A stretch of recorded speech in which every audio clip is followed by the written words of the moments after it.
Module 2 हम लोग start कर रहे हैं आज। टॉपिक नेम आपका है वीनेट, वर्चुअल नेटवर्क। ठीक है, यहाँ से आगे हमको क्या करना है, सबसे पहले आपको पूरा रोड मैप मैं क्लियर कर देता हूँ एक बार।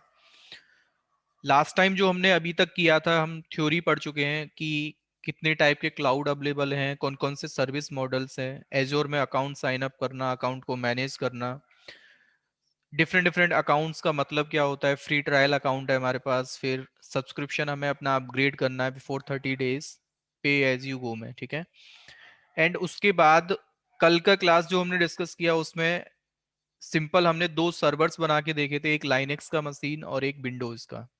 लिनक्स मशीन में एक अपने आप लैपटॉप से लॉगिन कैसे करोगे वो चीज हमने देख लिया था कल। HTTP सर्विस मैंने रन करके आपको दिखाया था, फिर इंटरनेट से सर्विस को ओपन करना और रूट एक्सेस इनेबल करना, बहुत सारी चीजें हमने किया था। की बेस्ड ऑथेंटिकेशन इनेबल करना, पासवर्ड बेस्ड ऑथेंटिकेशन इनेबल करना, ये सारी चीजें हम कल कर चुके हैं। ठीक है, अब कल का डेमो था कि बस you want to see how we can run the one server in Azure cloud. ठीक है, वीनेट का अगर मैं आपसे बात करता हूं, वर्चुअल नेटवर्क का, तो इस टॉपिक को सबसे पहले पढ़ने का यहाँ पे एक बहुत मीनिंग है। क्योंकि कंपनीज में जब भी आपने देखा होगा, when we plan the data centre, तो डेटा सेंटर में सबसे पहले हम लोग प्राइवेट में भी क्या करते हैं, ऑन प्रोमाइसेस डेटा सेंटर जब लगाते हैं, so we start with the hardware commissioning, right. सबसे पहले हम हार्डवेयर को डेटा सेंटर में माउंट कराते हैं, और माउंट कराने के बाद फिर नेक्स्ट जॉब हमारा होता है कि उसका केबलिंग स्टार्ट करो। केबलिंग जब कंप्लीट हो जाता है, तो कंपनी में सबसे ज्यादा मोस्ट क्रिटिकल जो पार्ट माना जाता है ना, वो नेटवर्क डिजाइन करना। प्राइम कनेक्टिविटी हमारा क्या है, क्योंकि हम ऑलवेज डेटा सेंटर में जाके काम नहीं करेंगे। हम बोलेंगे कि एक लेयर हमारा ऐसा है, क्योंकि स्टोरेज हमारा ऑलरेडी अवेलेबल है, वेल इन प्लेस्ड है, सर्वर्स हमारे हैं, लेकिन इन सबको कम्युनिकेट कौन कराएगा। सर्वर्स को स्टोरेज के पास जाना, या सर्वर्स में मल्टीपल एप्लीकेशंस को रन करना, और डाउन द लेयर नेटवर्क से उनको कनेक्टिविटी देना।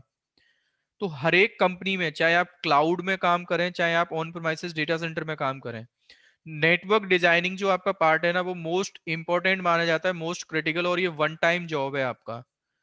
जब आप कोई प्रोजेक्ट नया कंपनी में लेके आए, तो सबसे पहले प्रोजेक्ट डॉक्यूमेंटेशन में हम ये देखते हैं कि जो सर्वर्स हमारे यहाँ पे रन होने वाले हैं, उन सर्वर्स को नेटवर्क हम लोग क्या देंगे, किस नेटवर्क से उनको आईपीज मिलेंगे। तो ये चीज हम सबसे पहले आइडेंटिफाई करते हैं। ठीक है, तो एजोर में ऐसा रिकमेंडेशन नहीं है कि आप जब ट्रेनिंग करने जा रहे हैं तो सबसे पहले ये मॉड्यूल ही आपको पढ़ना है। क्योंकि एजोर क्या कहता है कि जब भी आप सर्वर्स क्लाउड में रन करते हैं, तो एक डिफॉल्ट नेटवर्क में आपको ऑलरेडी बना के दे देता हूं, जिसको हम बोलते हैं वी नेट, वर्चुअल नेटवर्क। और उसका रेंज क्या होता है, कल भी हमने देखा था, 10.0.0./24। तो इस सीआईडीआर ब्लॉक के साथ आपको नेटवर्क बना हुआ ऑलरेडी मिल जाता है, लेकिन वो AWS ने डिफॉल्ट सबके लिए दे रखा है। अब मैंने यहाँ पे आपसे बोला कि यार नहीं, मेरा रिक्वायरमेंट क्या है, मैं क्लास ए का नेटवर्क रन ना करके I want to run class C network. तो क्लास सी का नेटवर्क आप कैसे रन करोगे, तो क्लास हमारे पास या तो ए क्लास है, या बी क्लास है, या सी क्लास है। और इसमें से भी जब हम नेटवर्क अपना डिजाइन करते हैं, चाहे कंपनी की बात हो चाहे क्लाउड की बात हो, तो हमेशा हम पिक करते हैं प्राइवेट आईपी एड्रेस की रेंज को। तो आईना जो ऑर्गेनाइजेशन मैंने आपको बताया था, इंटरनेट एड्रेस नंबर अथॉरिटी, जो लोग इसका पूरा सिंटैक्स देते हैं, रूल्स रेगुलेशंस बनाए जिन्होंने, जब आप आईपी एलोकेशंस करो तो ये कुछ सर्टेन रूल्स आपको याद रखने हैं। कौन सा प्राइवेट आईपी एड्रेस का रेंज है हर एक क्लास में, कौन सा, क्या क्या ब्लॉक आप यूज कर सकते हैं, मैक्सिमम कौन से आईपी एड्रेसेस आपके रिजर्व हैं।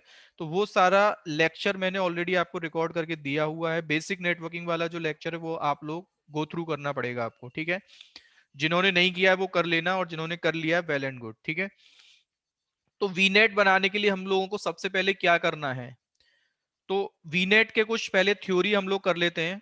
सर्विस का एम है to design the virtual network in the Azure cloud.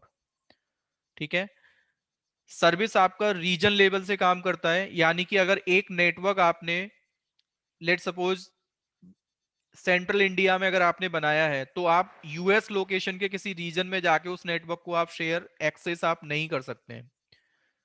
जिस रीजन में आप अपना नेटवर्क बनाते हैं, या जिस रिसोर्स ग्रुप में आप बनाते हैं, उसी रिसोर्स ग्रुप में जाके आप उस नेटवर्क को क्या कर सकते हैं, एक्सेस कर सकते हैं, पहला चीज। ठीक है, तो ये चीज हमें याद रखना है। सब्सक्रिप्शन के अंडर रिसोर्स ग्रुप के अंडर आपका आएगा नेटवर्क।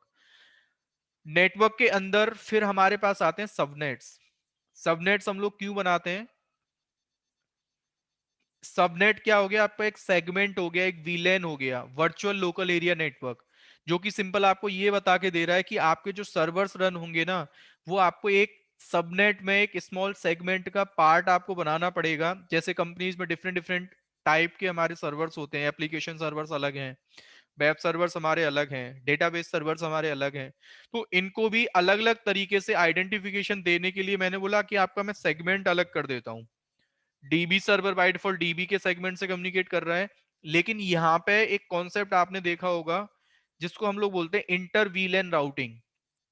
यानी कि वर्चुअल नेटवर्क में अगर आपने एक वीनेट बनाया, तो उस वीनेट के अंदर अगर आपके मल्टीपल सबनेट्स अगर आपके अवेलेबल हैं, तो वो जो सबनेट्स है ना, आपस में बिना किसी राउटर के कम्युनिकेट कर पाते हैं। क्योंकि एजोर हमको क्या करके देता है अपने एंड से? इंटर वीलैन राउटिंग को इनेबल करके देता है बाय डिफॉल्ट। वीनेट बनाने से हमें फायदा क्या होता है? जैसे आपने बोला कि मैं सेंट्रल इंडिया में अपना एक डेटा सेंटर बिल्ड करना चाहता हूं, जिसको हम वर्चुअल डेटा सेंटर बोलेंगे। यहाँ पे क्लाउड उन्होंने हमको सेटअप करके दिया, तो जिसने सेटअप करके दिया उसके लिए फिजिकल डेटा सेंटर हो गया। लेकिन हम अपना उनकी रिसोर्सेस को यूज करके जब अपना इंफ्रा बिल्ड करते हैं, तो इस इंफ्रा को हम लोग बोलते हैं क्या? Virtual data centre, right? अब इस वर्चुअल डेटा सेंटर में हम लोग डिजाइनिंग कैसे स्टार्ट करते हैं? अब सेंट्रल इंडिया का पूरा डेटा सेंटर एजोर ने एक कस्टमर के लिए रिजर्व नहीं किया। उन्होंने बोला कि मेरे पास मल्टीपल कस्टमर्स यहां पे कनेक्टेड है। लेट सपोज एक वर्चुअल डेटा सेंटर किसने बनाया यहां पे जाके? एचसीएल ने। एक virtual data centre let suppose IBM ने बनाया, ठीक है। एक आपका बनाया इन्फोसिस ने, और एक आपका बनाया लेट सपोज एसेंचर ने, ठीक है। अब एजोर आपसे क्या बोलता है कि आपका जो वीनेट है ना, वो आपका एक आइसोलेशन लेयर आपको देता है इन पब्लिक क्लाउड। आप कैसे चाहते हैं कि मेरा सर्वर सिक्योर हो? तो सर्वर सिक्योर कब होगा? पहले आप अपना कस्टम नेटवर्क डिजाइन कर दो, और जब क्लाउड में आप अपना वो कस्टम नेटवर्क बनाते हैं ना, वो नेटवर्क आपके टेनेंट से एसोसिएट होता है बस। टेनेंट का मतलब आपने जो एडमिन अकाउंट साइन अप किया था एजोर के साथ, वो आपका एक टेनेंट हो गया, और इस टेनेंट के अंदर विद इन द टेनेंट आपके सारे सर्विसेज चल रहे हैं। चाहे आप स्टोरेज रन करो, चाहे आप नेटवर्क आईपी लो, आप नेटवर्क इंटरफेस लो, एनएसजी लो, आप कितने भी गेटवेज आप असाइन करो, डेटाबेस आप लो, सारे जो कॉन्फ़िगरेशन रिसोर्सेज के within your VNet. क्योंकि हर एक रिसोर्स को कम्युनिकेशन के लिए एटलीस्ट प्राइमरली रिक्वायरमेंट है, we should have the network availability. अब एससीएल ने अगर कोई नेटवर्क यहां पे सपोज करो रन कर रखा है किसके साथ? 192.168.10.0/24, और मैं चाहूं ना, इस सेम नेटवर्क रेंज को आईबीएम भी रन कर सकता है, इन्फोसिस भी रन कर सकता है, एसेंचर भी रन कर सकता है। क्योंकि ये अपने आप में सब लोग क्या हैं, इन्होंने अपने लिए एक टेनेंट पहले से फिक्स कर रखा है, और वो टेनेंट इनका आइसोलेट है दूसरे कस्टमर के टेनेंट से।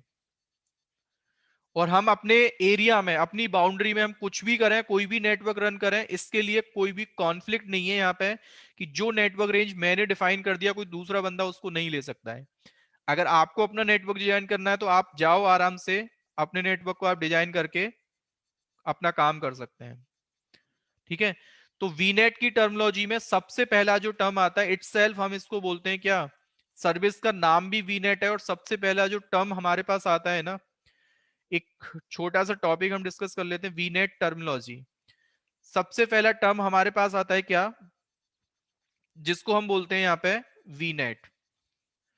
वीनेट इक्वल टू योर नेटवर्क। आप ये मान के चलें, जो भी प्राइवेट नेटवर्क आप रन करना चाहते हैं एजोर क्लाउड में, उसको जनरली इनके टर्मिनोलॉजीज में हम वीनेट बोलते हैं। सबसे पहले हम इसको डिजाइन इसलिए कर रहे हैं, बिना वीनेट के आप सर्वर्स रन नहीं कर सकते हैं। पहला रूल, अगर आपके पास पहले से वीनेट है तो आप सर्वर बनाते टाइम उसको पिक कर सकते हैं, और नहीं है तो आपको एक डिफॉल्ट पहले से बनाना ही पड़ेगा। आप नहीं बनाते हैं तो एजोर आपको रेंज दे देता है 10.0.0.0/24, this will be your default network range for all tenant. चाहे मैं भी बनाऊं वही रेंज मिलेगा, आप भी बनाए वही रेंज मिलेगा, और कोई भी बनाता है वही रेंज आपको मिलने वाला है। दूसरा पॉइंट आता है हमारे पास जिसको हम बोलते हैं क्या, सबनेट। सबनेट का मतलब क्या हो गया, जैसे कि आपने बोला सेंट्रल इंडिया में ये एजोर का एक डेटा सेंटर हो गया, this is the data centre. और इस डेटा सेंटर में मैंने बोला कि यार मैं 3 डिफरेंट टाइप के सर्वर्स रन करना चाहता हूं। क्या चाहता हूं मैं, ये 3 डिफरेंट टाइप के सर्वर्स।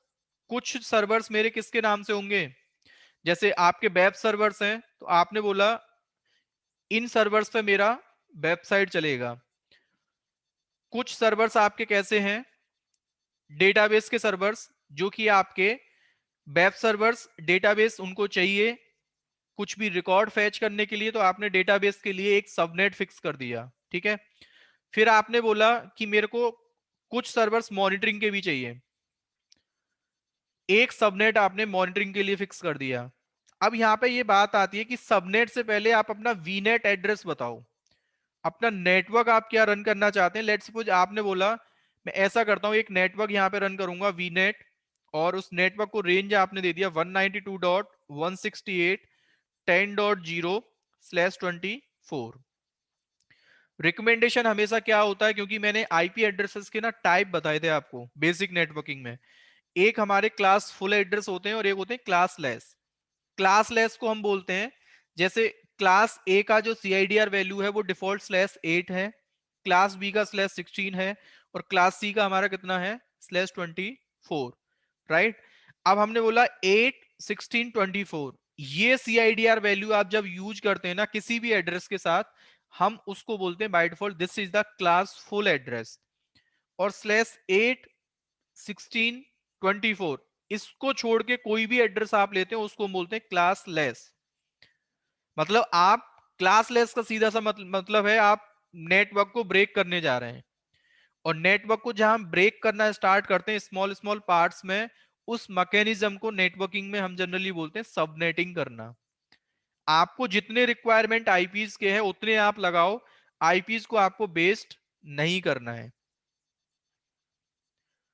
इसके बाद तीसरा जो टर्मिनोलॉजी में कंपोनेंट आता है जिसको आप लोग बोलते हैं क्या, आईपी एड्रेसेस। और एजोर में जो आईपी है ना हमारे दो टाइप के हैं, प्राइवेट, सभी जगह आईपी दो ही टाइप के होते हैं, प्राइवेट आईपी एड्रेस, और दूसरा टाइप हमारा क्या है जिसको हम बोलते हैं क्या, पब्लिक आईपी एड्रेस। ठीक है, प्राइवेट एंड पब्लिक।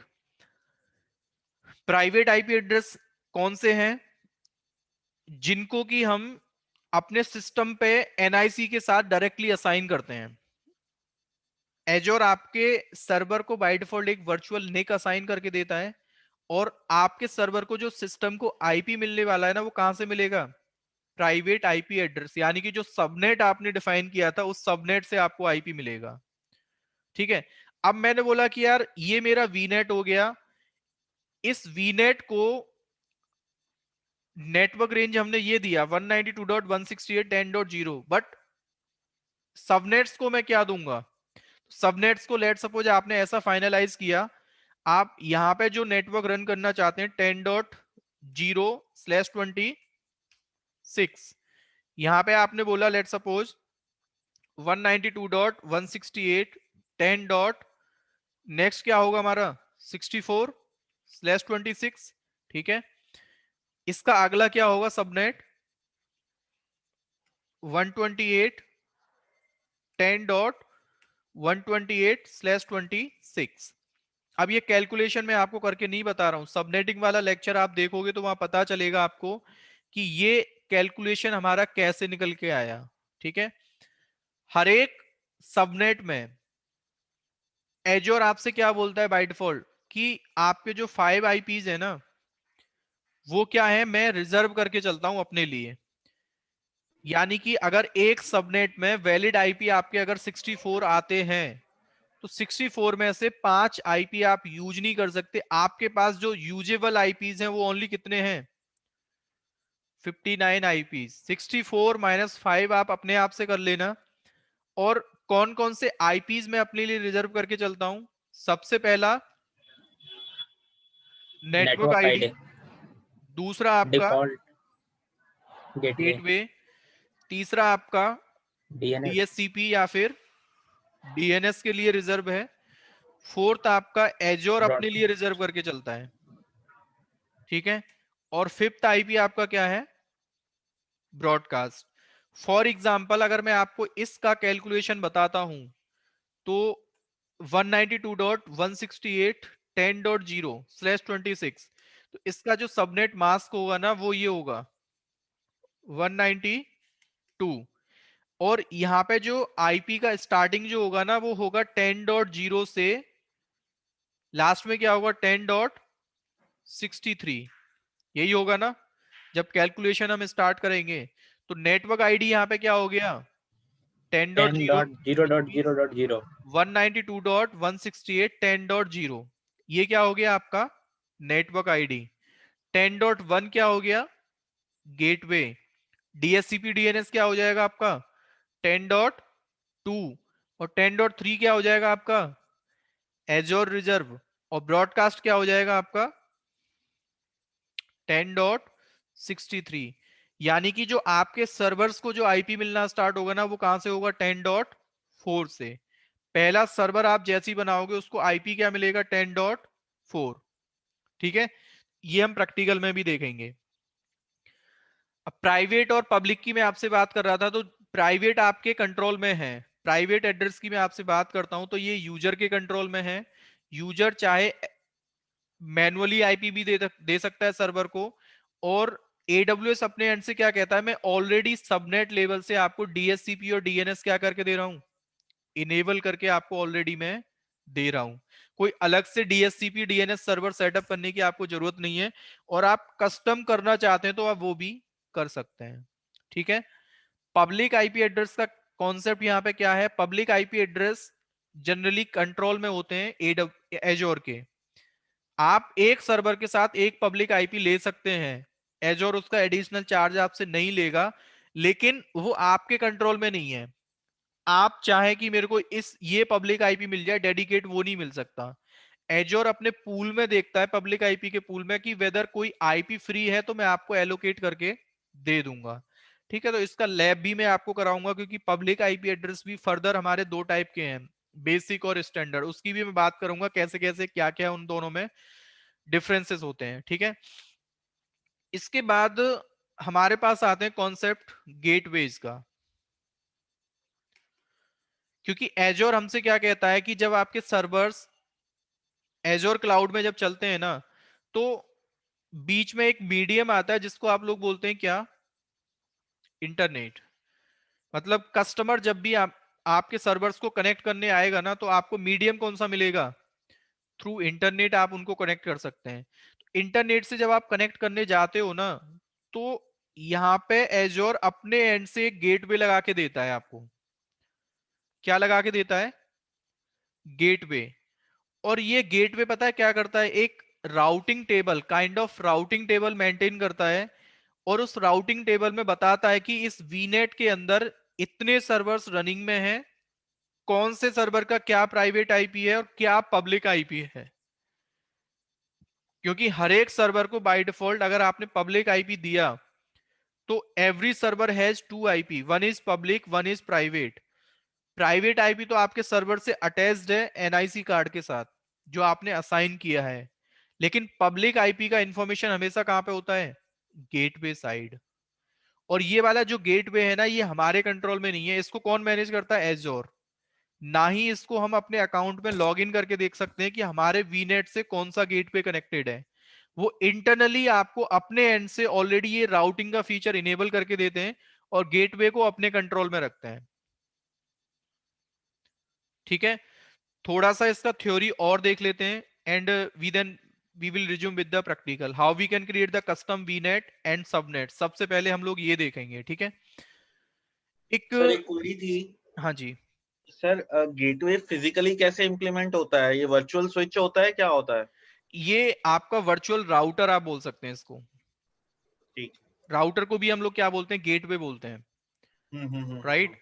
तो लेकिन ये गेटवे ना कहीं देखने को नहीं मिलेगा आपको, जैसे हम लोग आईपी देख लेते हैं, इंटरफेस की इंफॉर्मेशन देख लेते हैं, सिक्योरिटी ग्रुप की इंफॉर्मेशन देख लेते हैं, वो आपका एज्योर ऑलरेडी इनबिल्ट आपको फीचर इनेबल करके दे रहा है, आपके अकाउंट में उसका प्रेजेंस नहीं है कहीं पे। ठीक है सर। ठीक है, वीनेट का थोड़ा सा थ्योरी डिस्कस करते हैं। सिंपल आपसे बोल रहा है, देखो, वीनेट is the fundamental building block for your private network in azure. वीनेट enables many type of azure resources. मतलब वीनेट के साथ आप क्या क्या प्रोविजन कर सकते हैं, virtual machine, securely communicate with each other, the internet and on premises network. जैसे आपसे बोल रहा है कि आपका ऑन प्रोमाइसिस नेटवर्क है और उसको AWS के एजोर के नेटवर्क से कनेक्ट करना है, तो पहले आपके पास क्या होना चाहिए, वीनेट आपके पास होना चाहिए। VNet is a similar to traditional network. Traditional का मतलब है जो ऑन प्रोमाइसिस आप नेटवर्क रन कर रहे थे अभी तक, ये भी क्लोजली सिमिलर उसी की तरह है। तो अभी तक हम लोग क्या करते हैं, डेटा सेंटर में खुद का कस्टम नेटवर्क डिफाइन करते हैं, कस्टम आईपीस देते हैं सर्वर को, तो सेम काम आप एज्योर क्लाउड में भी करोगे। That you operate in your on data centre but brings with it additional benefits of Azure infrastructure such as scale, availability and isolation। ठीक है, ये तीनों फीचर आपको बाय डिफॉल्ट इसके साथ मिल रहे हैं। Why use an Azure virtual network? हम लोग क्यों यूज करते हैं, बहुत सारे सिनेरियोज के एग्जांपल हम लोग देखेंगे। जैसे यहाँ पे एक एग्जांपल मैंने आपको दिया है, ये आपका कोई ऑन प्रोमाइसिस डेटा सेंटर है, राइट। तो एक बीपीएन हम लोग पढ़ेंगे, site to site VPN. On premises network को एज्योर के नेटवर्क से कनेक्ट करना है, एज्योर के वर्चुअल डेटा सेंटर से आपको कनेक्ट करना है, तो पहले आपके पास एक बीपीएन होना चाहिए, और उसको हम लोग क्या बोलते हैं यहाँ पे, site to site VPN. Same आपसे बोल रहा है कि एक और टाइप का बीपीएन आप लोग पढ़ोगे जिसको बोलते हैं पॉइंट टू साइट। मतलब आपने बोला कि कंप्लीट डेटा सेंटर को कनेक्ट नहीं करना, मैं क्या कर रहा हूं, अपने एक ट्रेन में सपोज करो ट्रेवल कर रहा हूं, या वर्क फ्रॉम होम हम सब लोग काम कर रहे हैं आजकल। आपने बोला कि एजोर में मेरा वर्चुअल डेटा सेंटर है और घर पे मैं ऑफिस से मेरे को एक लैपटॉप मिला हुआ है, तो कंपनी आपसे क्या बोलता है कि आप अपने आईबीएम में अगर आप वर्किंग है तो आईबीएम आप जा तो सकते नहीं इस टाइम, मैं आपको एक वीपीएन सेटअप करके दे रहा हूँ, एक सॉफ्टवेयर आपको डाल के दे रहा हूँ, this can be Cisco any connect, पल सिक्योर, कोई भी वीपीएन का सॉफ्टवेयर आपको दे दिया, और आपको बोला this is your VPN user ID and password. घर से जब आप लॉग इन करोगे तो लैपटॉप में इंटरनेट के बाद पहले आपको क्या करना पड़ेगा, ऑफिस का बीपीएन आपको कनेक्ट करना पड़ेगा, और बीपीएन कनेक्ट करने के बाद आपका लैपटॉप ऑफिस के नेटवर्क पे जाएगा, और ऑफिस के नेटवर्क से देन आप वर्चुअल डेटा सेंटर में क्या करोगे, लॉग इन, क्लाउड के सर्वर्स को आप एक्सेस करोगे। ये तो रहा आपका फिजिकल या रिमोट लोकेशन की बात।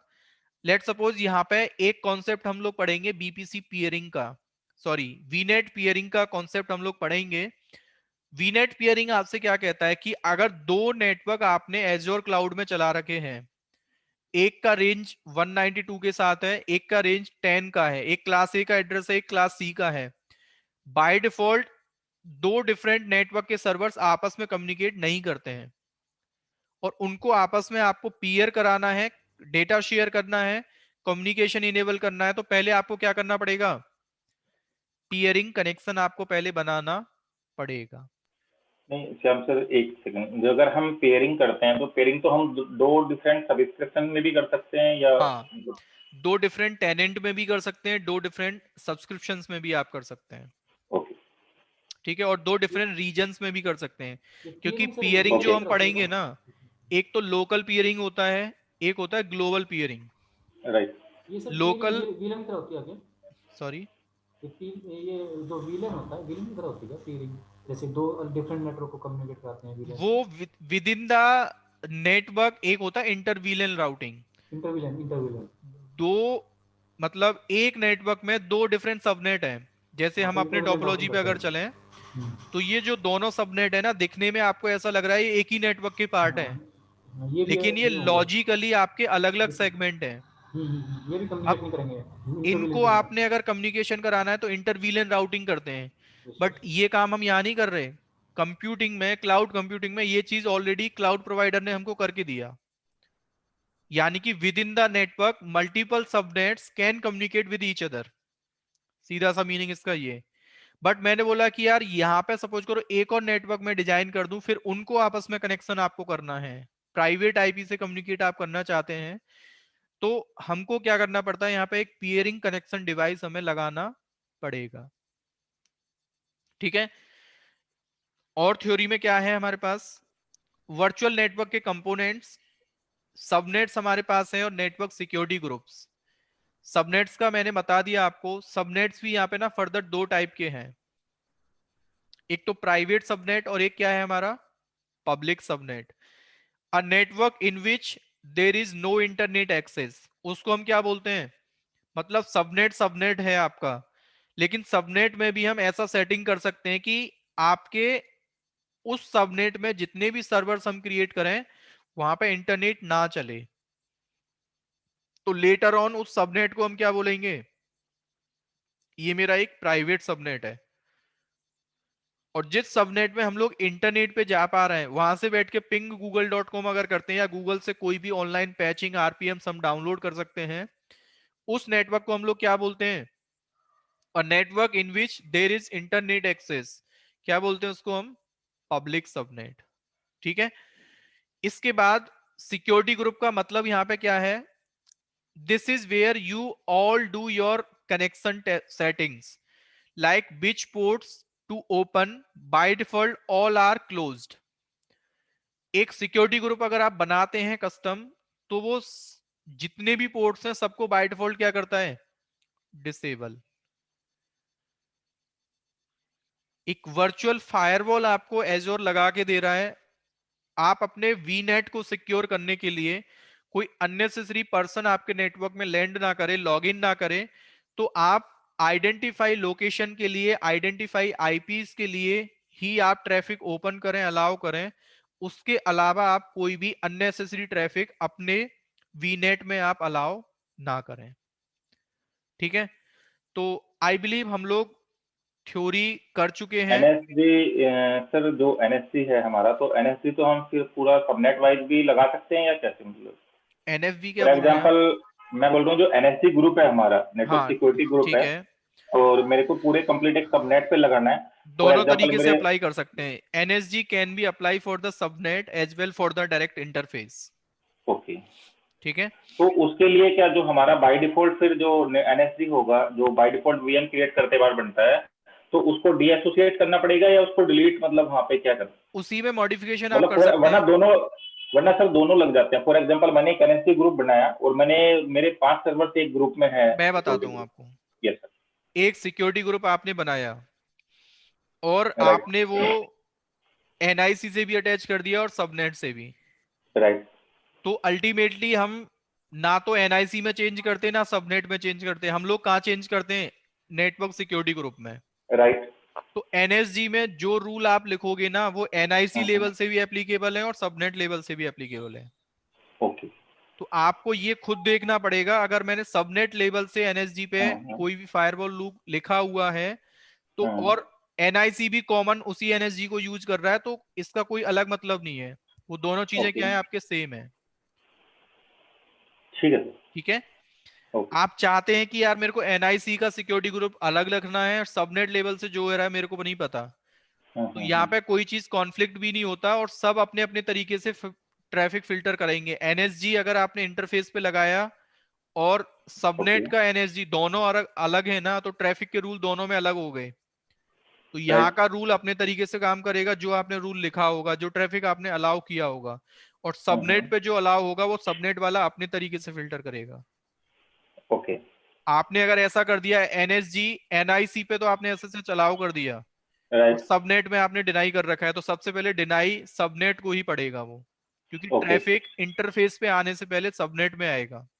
मैं तो प्रायोरिटी वो उसी को देगा जो आपको एनएसजी ग्रुप जो आपने डिफाइन किया। राइट। ठीक है। सर ये वीनेट पेयरिंग इज सॉर्ट ऑफ मतलब